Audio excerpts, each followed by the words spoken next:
आप सभी का दोबारा स्वागत है हमारा YouTube channel Pace Makers Academy में। ये हमारा सेलुलर रेस्पिरेशन चैप्टर का थर्ड लेक्चर है।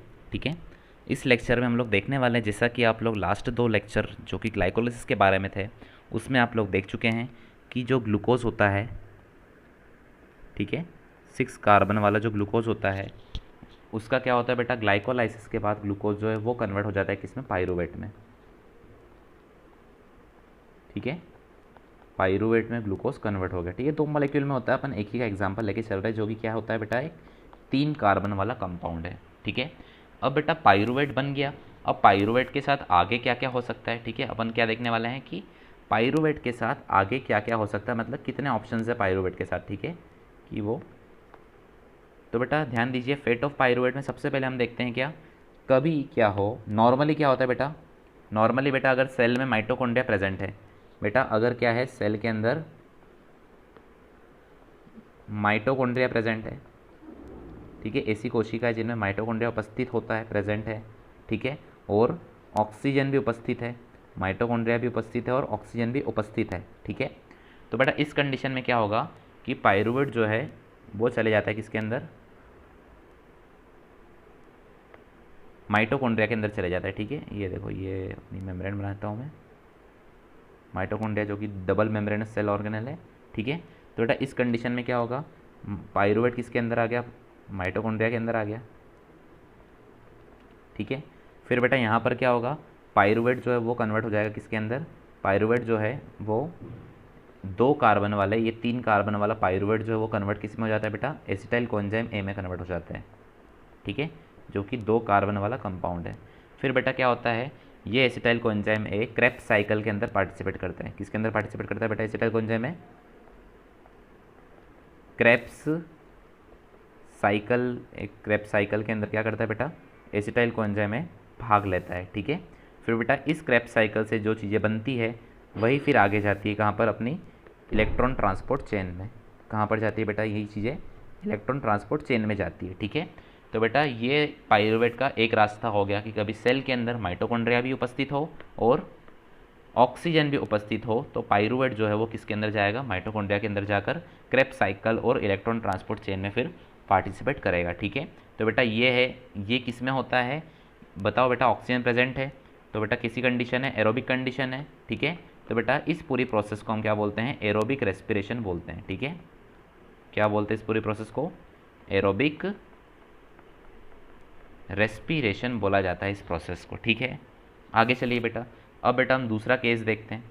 और बेटा हम क्या देखते हैं, दूसरा केस देखते हैं। मान लीजिए पाइरूवेट है, मान लीजिए बेटा पाइरूवेट है, और क्या होगा बेटा, एसी सेल, एसी सेल्स बेटा जिनमें कि क्या हो रहा है, ध्यान दो सभी लोग, ऐसी कोशिकाएं जिनमें क्या है बेटा, माइटोकॉन्ड्रिया उपस्थित है।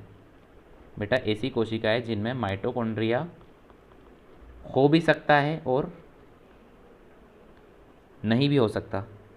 ठीक है, मतलब उपस्थित भी हो सकता है, अनुपस्थित भी हो सकता है, लेकिन दिक्कत क्या है बेटा, यहाँ पर मान लो कि ऑक्सीजन भी कम है, मान लो बेटा यहाँ पर क्या है, ऑक्सीजन भी कम है थोड़ी, तो बेटा इस स्थिति में क्या होगा, यदि ऑक्सीजन कम हो या फिर माइटोकॉन्ड्रिया उपस्थित या अनुपस्थित हो, तो बेटा इस कंडीशन में क्या होगा, पाइरूवेट जो है, पाइरूवेट जो है बेटा ऑक्सीजन की अनुपस्थिति में जो है किस में कन्वर्ट हो जाता है, लैक्टिक एसिड में कन्वर्ट हो जाता है। किस में कन्वर्ट हो जाता है बेटा, लैक्टिक एसिड में कन्वर्ट हो जाता है। ठीक है, और बेटा इस को अपन क्या बोलते हैं, जिसमें कि ऑक्सीजन का यूज़ नहीं होता है, बिना ही ऑक्सीजन का यूज़ किए पाइरूवेट जो है लैक्टिक एसिड में कन्वर्ट हो रहा है, तो बेटा इसको हम क्या बोलते हैं, अनएरोबिक रेस्पिरेशन बोलते हैं। क्या बोलते हैं बेटा इसको अपन, अनएरोबिक रेस्पिरेशन, अवायवीय श्वसन बोलते हैं, जिसमें कि ऑक्सीजन का यूज़ नहीं होता। ठीक है, तो बेटा दूसरी कंडीशन देख ली, अगर सेल में ऑक्सीजन बहुत कम है या अनुपस्थित है, तो बेटा बिना ऑक्सीजन का यूज़ किए पाइरूवेट अपना किस में बदल जाएगा, लैक्टिक एसिड में कन्वर्ट हो जाएगा। ठीक है, और बेटा तीसरा फेट देखते हैं पाइरूवेट का, और क्या हो सकता है बेटा पाइरूवेट के साथ। ठीक है, तो ध्यान दीजिए बेटा, और क्या हो सकता है पाइरूवेट के साथ, बेटा कुछ बैक्टीरिया होते हैं, ठीक है, कुछ फंगस होती है जैसे कि ईस्ट, और बेटा जो जर्मिनेटिंग सीड, मतलब ऐसा बीज जिसमें कि अंकुरण हो रहा है अभी, इनमें क्या होता है बेटा, पाइरूवेट जो है ये कन्वर्ट हो जाता है किस में बेटा, एल्कोहल में, इथेनॉल में कन्वर्ट हो जाता है। पाइरूवेट जो है बेटा किस में कन्वर्ट हो जाता है, इथेनॉल में कन्वर्ट हो जाता है, ठीक है। और बेटा पाइरूवेट के इथेनॉल में कन्वर्ट होने वाली जो प्रोसेस होती है इसको अपन क्या बोलते हैं, फर्मेंटेशन बोलते हैं। बेटा इस अभिक्रिया को अपन क्या बोलते हैं, फर्मेंटेशन, शुद्ध हिंदी में किण्वन बोलते हैं, इसको क्या बोलते हैं, किण्वन, ठीक है। तो बेटा ये हमने देख लिया क्या, पाइरूवेट का फेट, ठीक है, क्या क्या होता है पाइरूवेट के साथ, या तो वो लैक्टिक एसिड में बदल जाएगा कभी ऑक्सीजन कम है तो अनएरोबिक रेस्पिरेशन के थ्रू, या तो वो इथेनॉल में कन्वर्ट हो जाएगा जिसको अपन फर्मेंटेशन बोलते हैं, या तो बेटा कभी सेल ऐसी है जिसमें माइटोकॉन्ड्रिया भी और ऑक्सीजन भी पर्याप्त मात्रा में है, तो बेटा पाइरूवेट जो है माइटोकॉन्ड्रिया के अंदर जाता है और कन्वर्ट हो जाता है किसमें, एसिटाइल कोएंजाइम ए में। फिर बेटा ये एसिटाइल कोएंजाइम में पार्टिसिपेट करता है किसमें, क्रेब्स साइकिल में, और क्रेब्स साइकिल से जो चीज़ें बनती है वो बेटा किस में यूज़ होती है, इलेक्ट्रॉन ट्रांसपोर्ट चेन में, और इसी से फिर क्या होता है, हमको एटीपी प्राप्त होती है, ठीक है। और बेटा ये किसका एग्जांपल है, एरोबिक रेस्पिरेशन का। तो हमको बस इस चैप्टर में मेनली एरोबिक रेस्पिरेशन के बारे में ही देखना है, ठीक है। तो चलिए आगे चलते हैं। अब बेटा आ जाओ एरोबिक रेस्पिरेशन के ऊपर।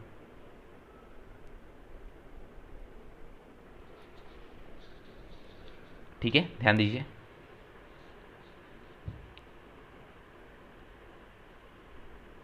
सभी लोग ध्यान दीजिए।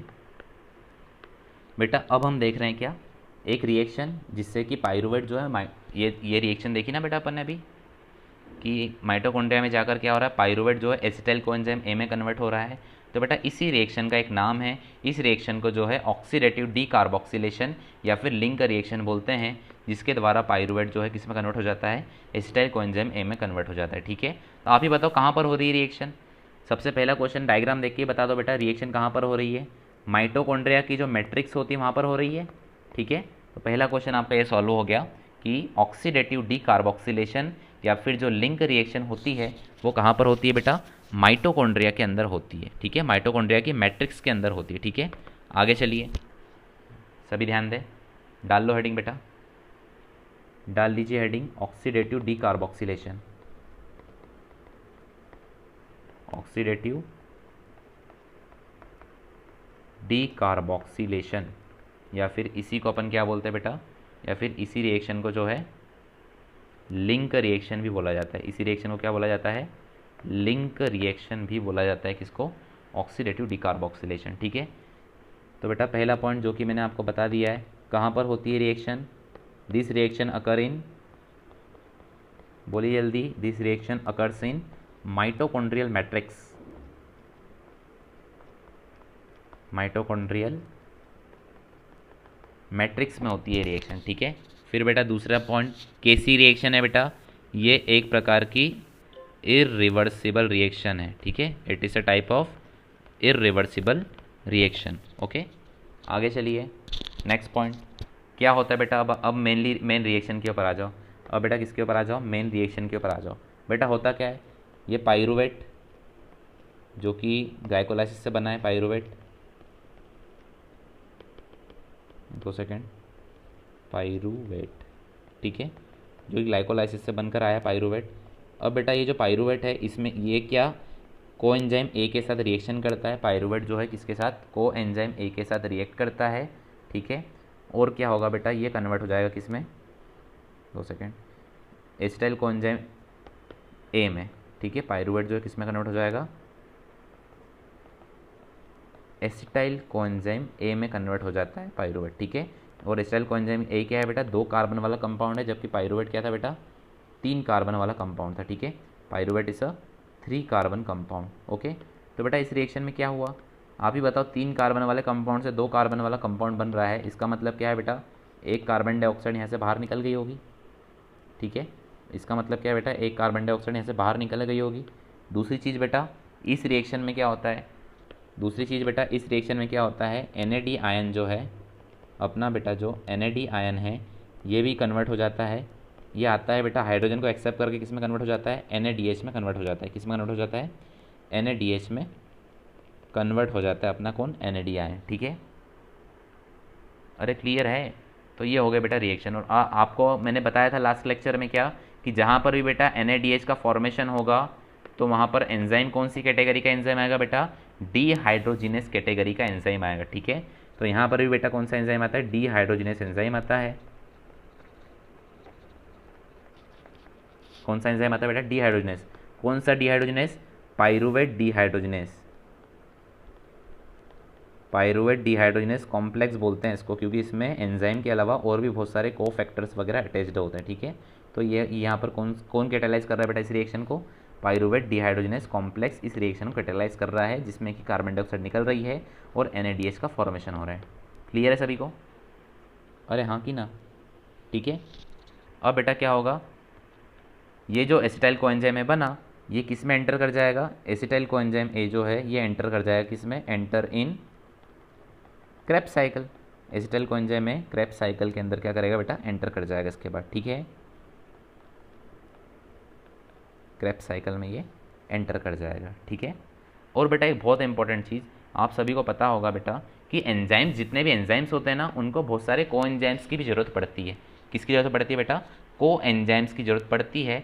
इन को एंजाइम के बिना ये काम नहीं कर सकते। मतलब ऐसा समझ लो कि एंजाइम जो है उसको एक साथी की ज़रूरत है, तभी जाकर क्या कर पाएगा बेटा? वो काम कर पाएगा। ठीक है, मतलब उसका सहयोगी है ना। तो बेटा मान लो ये एंजाइम हो गया और ये क्या हो जाएगा? को एंजाइम हो जाएगा। ठीक है, तो बेटा वैसे ही अपना जो पाइरूवेट डिहाइड्रोजनेस कॉम्प्लेक्स होता है उसको 5 को एंजाइम्स की ज़रूरत पड़ती है। ठीक है, तो लिख लीजिए सभी लोग, लिख लो बेटा, क्या? पाइरूवेट डिहाइड्रोजनेस कॉम्प्लेक्स रिक्वायर 5 को एंजाइम्स। पाइरूवेट डिहाइड्रोजनेस कॉम्प्लेक्स को 5 को एंजाइम्स की जरूरत पड़ती है। कौन कौन से बेटा 5 को एंजाइम्स? पहला वाला, फर्स्ट कोएंजाइम A। पहला वाला क्या है बेटा? Coenzyme A। ठीक है, दूसरा वाला है बेटा क्या? TPP। तीसरा वाला है बेटा कोएंजाइम कौन सा? लाइपोअमाइड। तीसरा वाला कोएंजाइम कौन सा है? लाइपोअमाइड।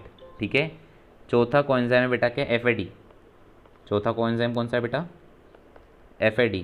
पांचवा कोएंजाइम है बेटा? NAD। ठीक है, NAD+1। क्लियर है?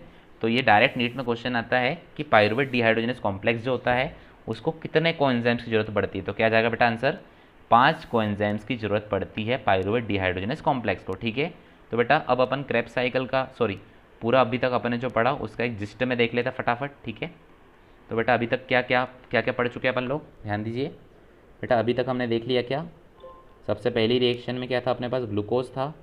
ठीक है, जो कि 6 कार्बन वाला कंपाउंड था। बेटा यही ग्लूकोज किस में टूट गया? आप ही बताओ बेटा, यही ग्लूकोज जो है किस में कन्वर्ट हो गया था? 2 पाइरूवेट में टूट गया था ये। अरे हाँ कि ना? 2 पाइरूवेट में कन्वर्ट हो गया बेटा ये। सभी लोग ध्यान से सुनना, ये इस रिएक्शन, ये जो फ्लो चार्ट बन रहा है इससे आपका पूरा कंसेप्ट क्लियर हो जाएगा ग्लाइकोलाइसिस का। ठीक है, तो बेटा ये 2 पाइरूवेट बना दिए। कितने कार्बन के बेटा? ये 3-3 कार्बन के कंपाउंड है।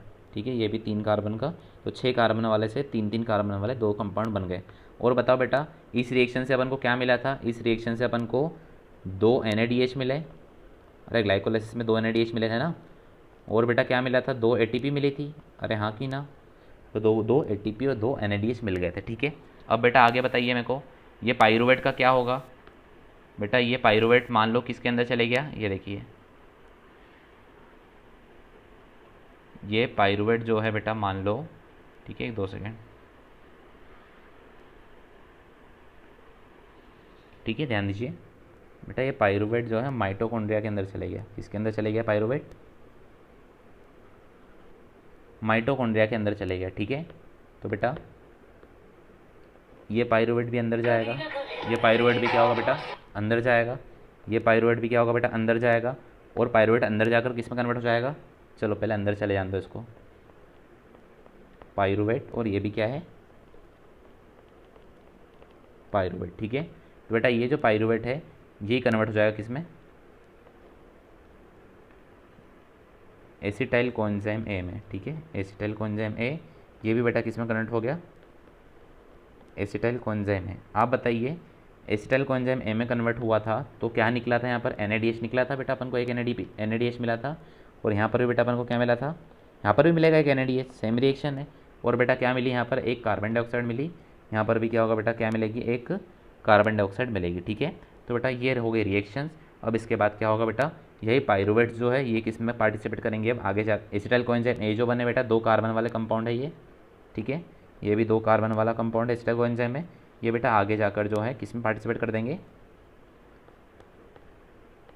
क्रेब्स साइकिल, ठीक है। और क्रेब्स साइकिल के बाद क्या होगी बेटा, अपनी ईटीसी चलेगी, इलेक्ट्रॉन ट्रांसपोर्ट चेन, ठीक है। तो बेटा आई होप आप सभी को ये पूरा ओवरव्यू समझ में आ गया होगा और यहाँ तक का बेटा जो हिसाब किताब था वो भी क्लियर हो गया होगा, ठीक है।